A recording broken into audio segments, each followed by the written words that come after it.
the Change the Culture podcast, educating on the importance of ESD empowerment self-defense. I'm Annie Orenstein, your host of the Change the Culture podcast at My Power and producer of My Power Casts. My Power is a social tech startup dedicated to reducing and preventing interpersonal violence through technology, education, and community. The My Power app is in its beta phase, available now on Android and iOS. And this incredible app is soon to be in the hands of millions of people worldwide. Recently, we kicked off season 2, so let's get started. Today on the show is Lisa Gaeta. Welcome. Thank you. Thank you for having me. My pleasure. Lisa Gaeta is the CEO and founder of Impact Personal Safety, Southern California, where she was raised and attended college at California Lutheran University, graduating with a BA in Communications and Political Science. She received a master's degree in public administration. She started what is now Impact Personal Safety back in 1985 and has since trained hundreds of instructors around the world to teach impact and has taught thousands of women, children, and men how to live their lives more safely.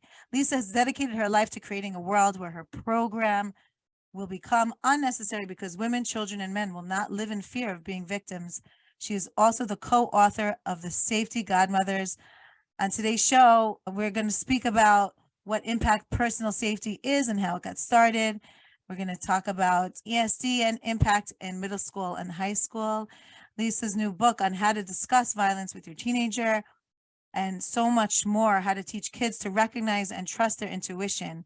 So here we go. Lisa, tell us a bit about yourself and your journey to empowerment self-defense. You know, it's interesting because from the time I was very little, I knew that I was going to grow up and work with women somehow. And my dad used to call me his little feminist, right? And not in a condescending way, but it was like, there goes my little feminist, right? And so I was proud of that. You know, originally I thought maybe I would be an attorney, but that didn't really seem to fit for me. And I decided I wanted to be a lobbyist, which is why I did the public administration. And halfway through, I took a summer job and I met this guy at this job and he said, you should see this really cool thing that I do. So I went to a demonstration and I was blown away. I was like, hang on, what am I seeing here? It was the first time I'd ever seen women fight, right?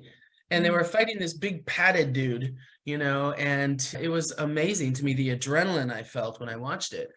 So I took the class and literally the first time after my first fight, I went, my life has just changed. And, you know, people say that all the time, oh, this changed my life. But I literally, the trajectory of my life changed. And, you know, I told my parents what I was going to do. And my dad was like, 18 years of private school and you're going to be a martial artist, you know, and steam coming out of his ears. But when they realized what I was doing, they became my biggest supporters. And Amazing.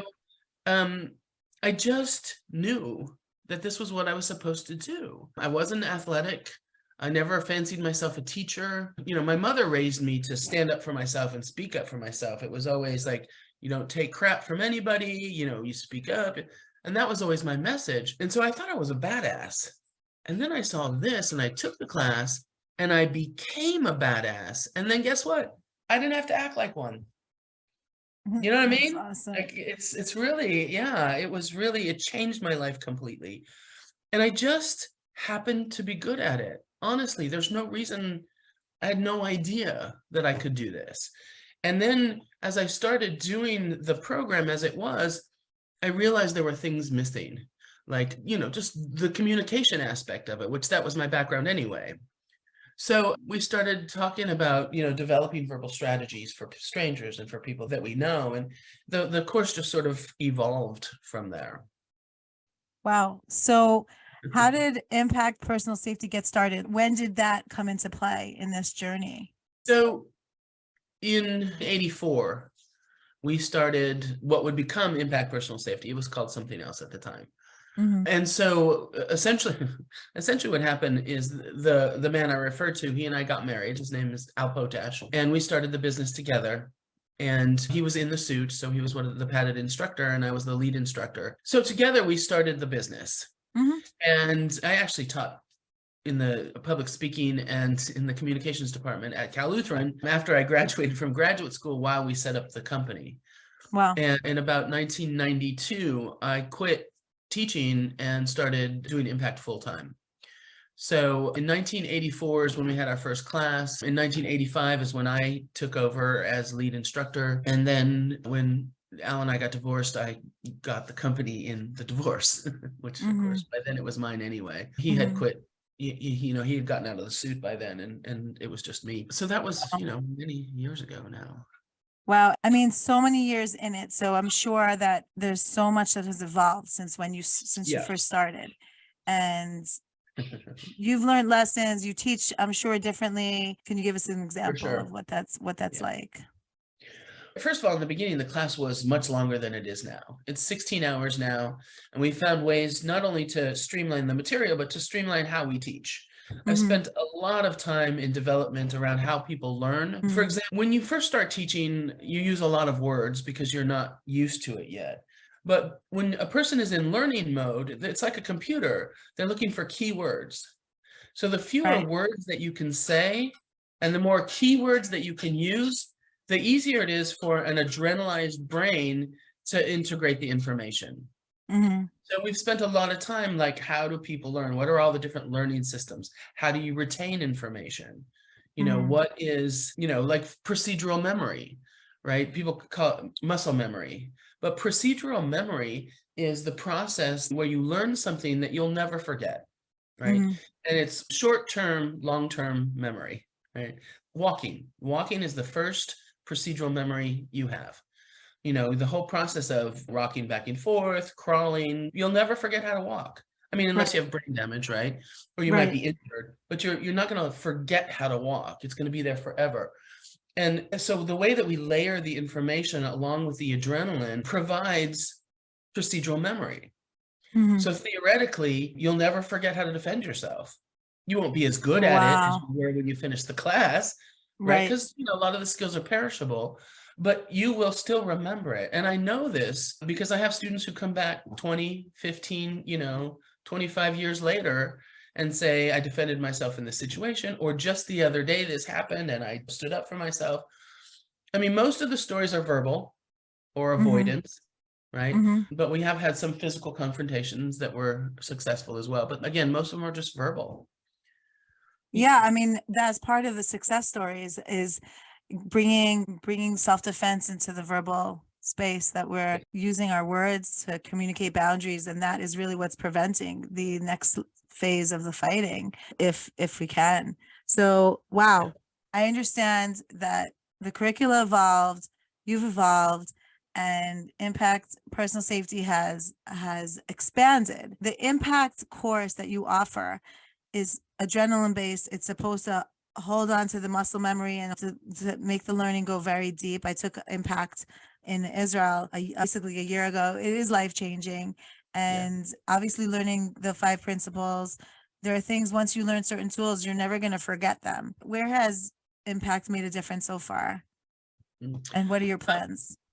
It's interesting because not only do you learn the stuff in the class, but I was having a conversation with my upper school class recently, and they were saying that this one, 2 girls, they were together one evening and they were confronted by an unwanted person.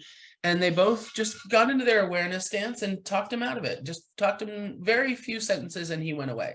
And the other girls were like, how did you do that? And, even at that age, it's happening to them a lot. They're getting, people just walk up to you, a teenager, and start talking to them. And so they have these skills to just say no, just to talk their way out of it. It's very simple. So what the students were saying is that what they did is they told their friends what they learned, and then their friends did it. Their friends like, oh, you stand like this and you do. And so literally, and I say this all the time, the way you live your life will be an example to other women that they can speak up for themselves and be safe. They can, fill the room, take your space. You belong here. You deserve to be here. And you set an example for the other people in your life, especially the younger girls, especially the teenagers, because they see that and they're like, wow. So so we're not only changing the people in the class, but they're then changing their friends. This is why we called it Change the Culture. Yeah. Because you're being an example of how to stand up for yourself, and that inspires others to do the same, and it creates a ripple effect of prevention, I guess. Amazing. So you've expanded so far, and tell us about your plans. Where is Impact Personal Safety now, besides for California? Well, we're in Colorado, Hmm. Ohio. We Wow. just opened Impact Europe. Wow. We Congratulations. I know, thank you. Thank you. We are in the process of working with impact groups or training impact people in Latin America and Amazing. in Chile. I mean, it's, Brazil, we're working with Brazil, we're working with Albania. It's all over. It's literally, we've exploded all over the world. It's so exciting. This is Amazing. indeed my dream come true. That's amazing. Yeah. That's wonderful. And you have yet another dream that you expressed to me before we started was to make ESD available to the youth Yeah. and getting ESD into schools, into middle schools and high schools. So tell Yeah. us about that. I'm sure that my colleagues find me annoying because I'm always, you got to get in the schools, you got to get in the schools, and they're like, Right. we know, we're trying, but for lots of reasons. One is that the younger we can teach young people to set boundaries and accept boundaries, Mhm. right? That is just as important as learning to set a boundary. We're going to change the world. We are changing the world. Because these women, these young students, because they're not all female, they're growing up to be leaders in our society, and they have good communication skills. It changes things. At our high schools now, most of our schools, they have this thing like the students will go, have you taken your self-defense class yet? Because they know at some point in their 4 years or however many years they're going to take this self-defense class. So that is changing the culture within the schools, right? And then they meet each other on the playing field and they talk about impact. It's important. And again, the younger we can start training people to speak up for themselves and accept boundaries, the better our future is going to be. I don't care if I'm not here when that happens, right? Right. Right. And then also just the safety, like we're teaching. Sometimes people think I'm exaggerating. And then I sit in a class and the students are like, and I say, do you have any awareness stories? And they're like, no, no, no. And then they start thinking, they're like, oh yeah, this man was following me in the grocery store. Mm. Or, lots and lots of this man was following me, or this man was staring at me. But Right. because we teach young girls, don't rock the boat, they don't say anything. Mhm. And then that person gets to keep doing it, right? Mhm. Because we are silent, not blaming the victim. I'm annoyed at societies the way we set that up, because we protect the perpetrators. Anyway, so the idea then is to give them the skills to walk away. And it's okay if I'm rude. It's so much about don't be rude, don't offend people. You know what? Offend him. If this Right. person is following me and I'm uncomfortable, turn and look at him and go, why Right. are you following me? Right. Make a And scene. I ask this all the time. Why is it okay for me to be uncomfortable over and over again, but not okay for them to be comfortable the one moment I confront them? Mhm. Right? Oh, why are you getting so upset? Why do you have Right? to make All such the a big gaslighting. deal?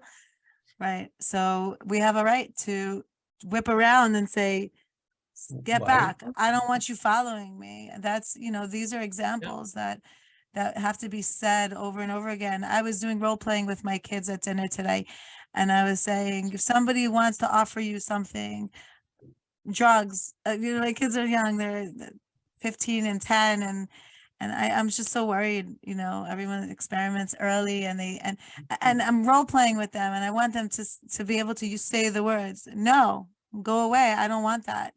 And then they'll leave you alone. They're not used to being told no. People aren't used to being told no. They don't want to they don't want to fight even. They just want to start up. And so you co-authored a book with Ellen Snortland called The Safety Godmothers, Mhm. ABCs of Awareness, Boundaries, and Confidence for Teens. It's a invaluable compilation of yours and Lisa's personal safety techniques, practical insights, and advice based on your decades of world experience. So, of real world experience, excuse me. So share with us some of those stories if you can remember. Oh, I can remember a lot of the stories. Sure. I actually have a bunch of my own success stories. One of my favorites is I had a Pilates studio right in West Hollywood, and we had a back door with a parking lot. And once a week at least, someone would go, Lisa, you need to come outside. I'm like, what now? But this one time in particular, several people, you need to come outside. So I go outside and I look across the street, and there's some neighbors. The thing I love about West Hollywood is the neighbors get involved if there's a problem, right? So neighbors are standing around, and there's a car that's running, and I see some girls running around the corner. I'm like, all right. So I walk across the street and I say to the neighbors, what's going on? And they said, well, these 4 kids came to town to visit the area, and they want to go back to Eagle Rock, and the person who drove is drunk, and they don't want to be in the car with him. And I said, oh. So I walked up to the car, I opened the door, I said, turn the car off, get out, and give me the keys. And he just did it. He just did it. And he put the keys in and I was kind of like, whoa, okay, that worked. And I shut the door, and the neighbors are like, what is? And I said, look, here's your choice. You can get in the back seat and let one of the other people drive, or we can just wait here until the police come. It's up to you. You choose. And he got in the back seat, and somebody else drove, and it was done. And as I'm walking away, people are like, how did you do that? And so I see my business partner handing out business cards. Absolutely. Yeah, but so I have a lot of stories like that of, just speak up or just step up and the situation changes. Absolutely. Yeah. Absolutely. I have a quote in your book. It says, learning to respect your intuition will serve you well in life. So can you share with our listeners how you teach people to recognize and trust their intuition? Well, the first thing is that your intuitive system is part of your survival system, right? It has one job, and that is to gather information around you and help you determine what's safe and what's not, right? Mhm. What's good and what's not. So all day long, your brain is collecting all the information, see, smell, taste, touch, all the senses.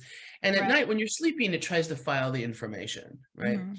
Then one day you're walking down the street and someone's walking towards you, and the hair on the back of your neck goes up, or your heart starts to pound. And that's your intuition saying, based on all the information I have gathered from your whole lifetime, what I'm telling you now is what's in front of you is a problem. Mhm. It's a problem. Its Mhm. job is not to trick you, right? And if you walking down the street and someone's walking towards you and you don't get that uh-oh feeling, most likely there's no issue. Always? No, because we're not always completely tuned into our intuition. Right. Also, if you don't mind, I'll tell you a story. Friends of ours, we were getting together at this one friend's house, and we were having dinner on the patio at the pool, and there were about 20 of us there, and nearly everyone was an Impact graduate, and they knew me. And I walked out and I said, we need to go inside right now because the patio is going to fall. And everybody goes, oh, okay. And we picked up all the food and everything. And we just went into the house and finished the party there. Nobody made fun of me. Nobody second guessed me or questioned me. We just did it. And then the guy who owned the place, called the contractor to come and look. And he goes, well, it's not going to fall right now, but the next little shaker we have, it's probably going to start to fall. So Wow. my intuition wasn't really wrong. I mean, wasn't really right, but it was a little off, right? Mhm. But it also allowed them to then have their place fixed. So it didn't, their pool didn't fall. But the thing is that nobody second guessed me. They're just like, okay. Because I They don't trust, panic. Right? and when you trust your intuition, so others Yes. can respect that as well. And I think that also you live your life, it's all about prevention. So Yeah. that's also a prevention success story, preventing something. We prevent violence in this podcast and what you do. And also it's a story of preventing something that could have been tragic and seeing something before you have the insight as well Yeah. to see something that could go really wrong and hurt a lot of people. So I think that stays true to your core of what you're dedicating your life to do, Yeah. which is incredible. And I have a challenging question for you, which is that, every podcast that we have, we share about the 5 principles: think, yell, run, fight, and tell. And I was going to say, okay, so let's say you only have 10 minutes with 1,000 students, 1,000 individuals, and you want to get them, you want to give them, impart to them something that's just so valuable that they'll never forget. Obviously, probably we start with the 5 principles, but I'm going to push you further. Like, what is maybe the most important of the 5 principles, or what is another tool that you would want to teach them? The first thing I always teach is body language. Mm. Right?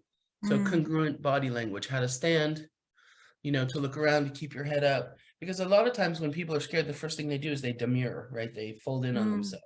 They try to Right. hide, they try to disappear. And we want them to do the opposite, right? So Take up more space. Take up space. So that for me is the first thing. And in fact, that's the first thing we teach in class is ready stance, awareness stance, ready stance, body language, and then footwork, right? Perfect. So now when we get into the material for us, awareness is think, right? In impact, we do all the same things. We just call them something different. For me, the thinking part, right, is the planning part, learning the context clues. What is a context clue?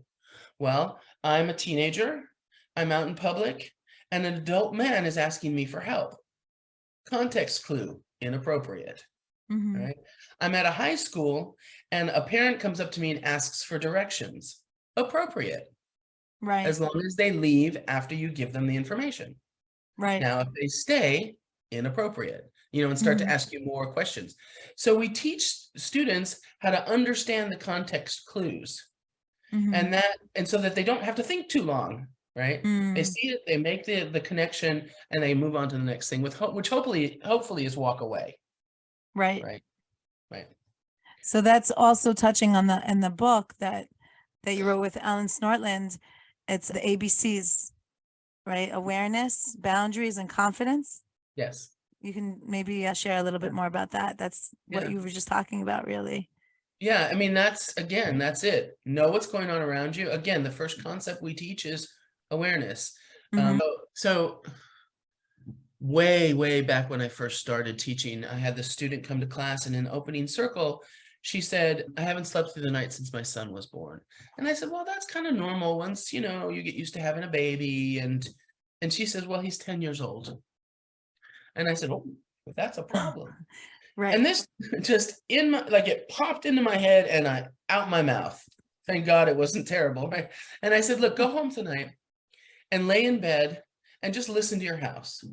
Listen to the sounds that it makes. Understand, like if you hear something you don't know what it is, go up and look and try to figure out what it is so you can make the connection. And do that every night.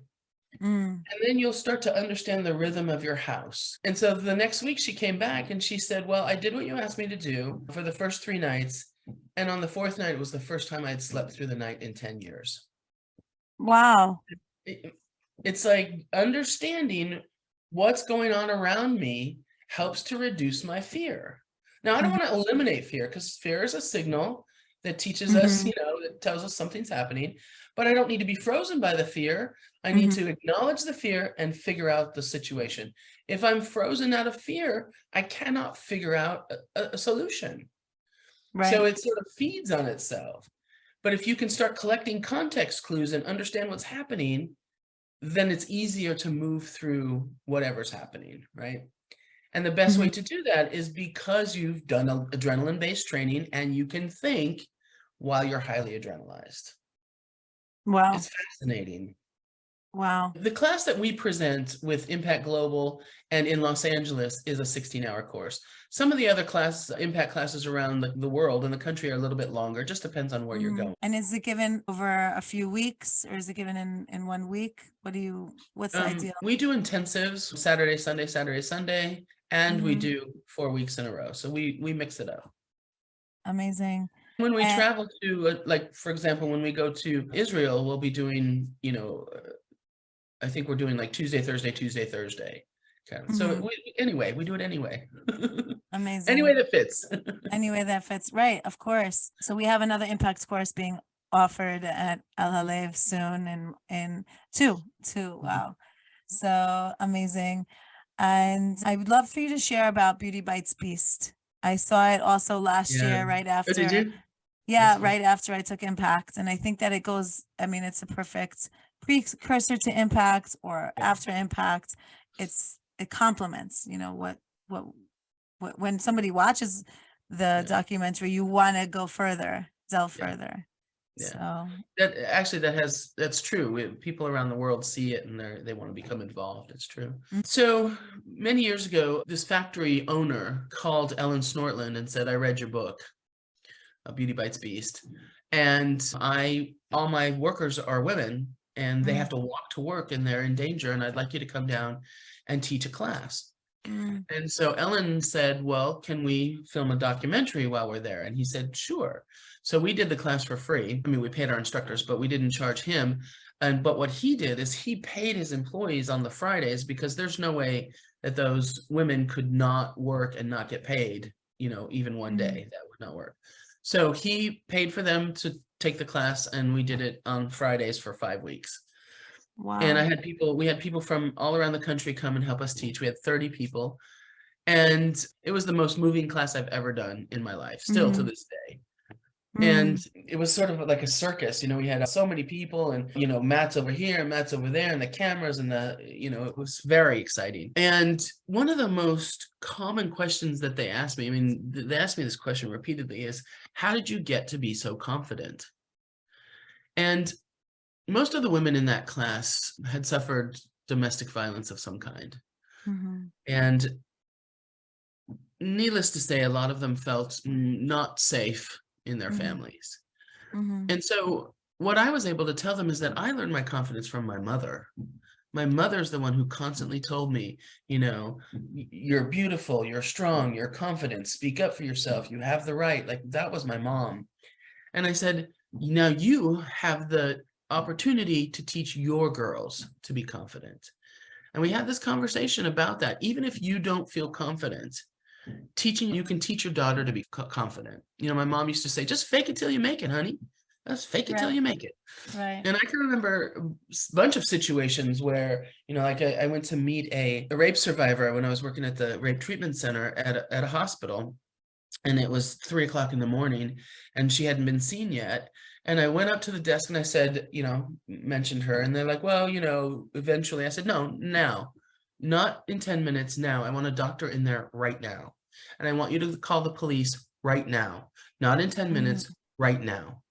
And I'm like, I'm in my 20s, I'm shaking inside, and I'm just acting like, I'm acting as if. And sure enough, she got taken care of quickly, because I was acting as if I was in charge, and they believed it. So there's just so many skills that you can get out of taking a simple class. There's just so much.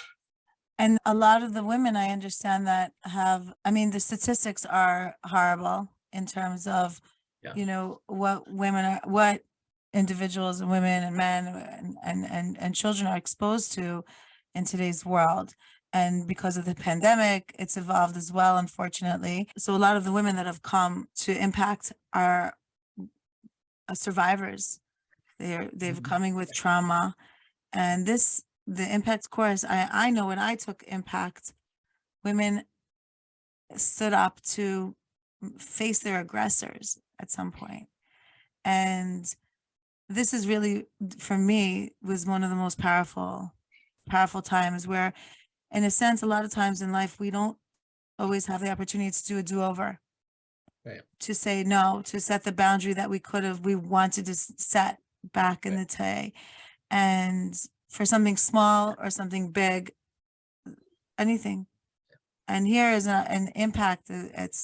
It's an opportunity to even, yet again, to stand up straight and to let go of the pain. Yeah. Do you see the healing that happens, the transformation? Yeah. I mean, not only do we see it, but we have therapists who refer their clients to us. When their clients get to a stopping point, they're like, okay, we'll go to Impact and then come back. And they're like, this, 10 years of therapy, and they go into Impact for 16 hours and they come back, and, they're past this issue, and they can keep going. I'm not saying that trauma, trauma doesn't ever just completely go away, but they learn the tools to deal with it. And there's a whole element of, it's not your fault. It was never your fault. It's not the way you dress. It's not whether you're drinking. It's not where you are. It's none of that shit.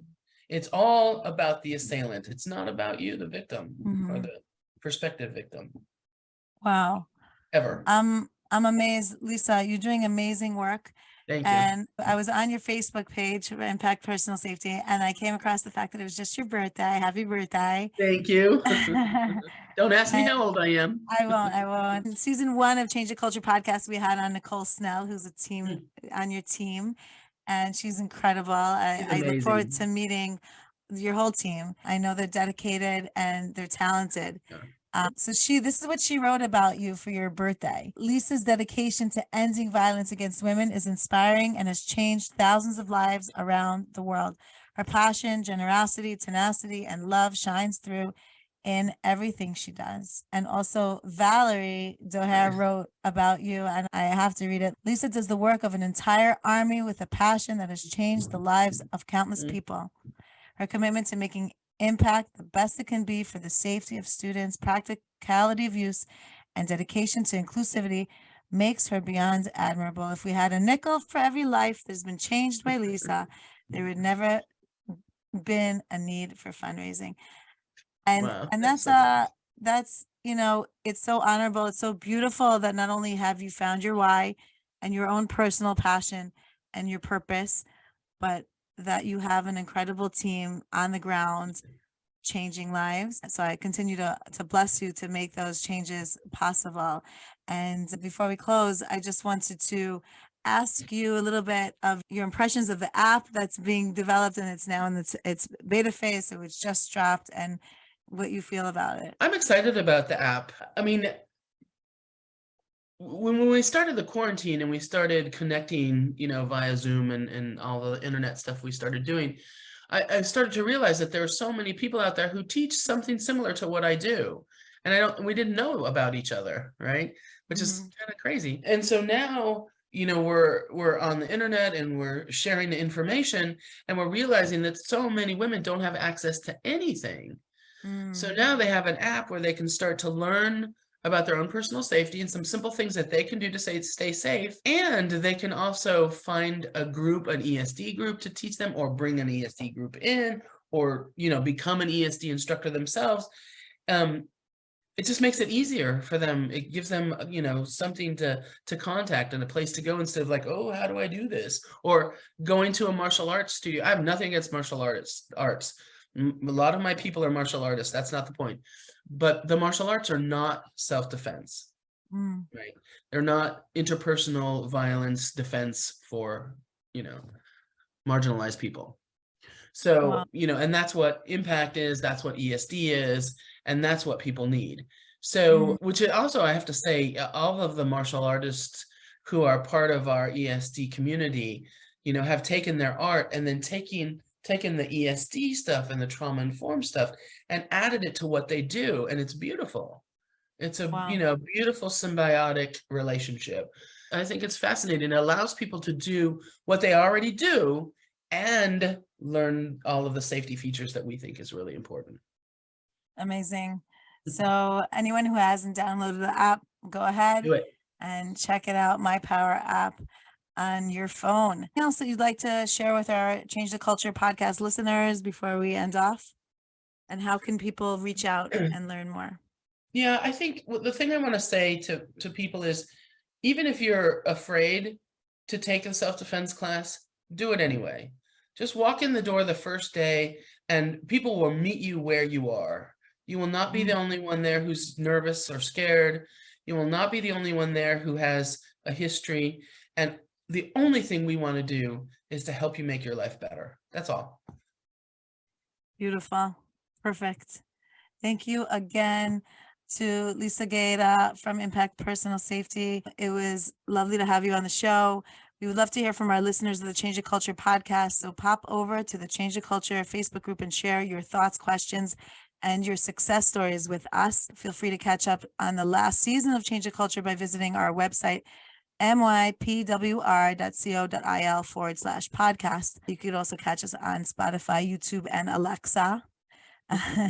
So we want you to be part of the conversation and part of the solution. So stay tuned for the next Change the Culture podcast, and we will hear from more professionals in the field of ESD around the world. I also want to put a shout out to Alicia, the editor, and Power of XYZ for making this podcast happen, as well as My Power for the opportunity. Thank you, Lisa. Again, it was great to meet you. Thank you for having me.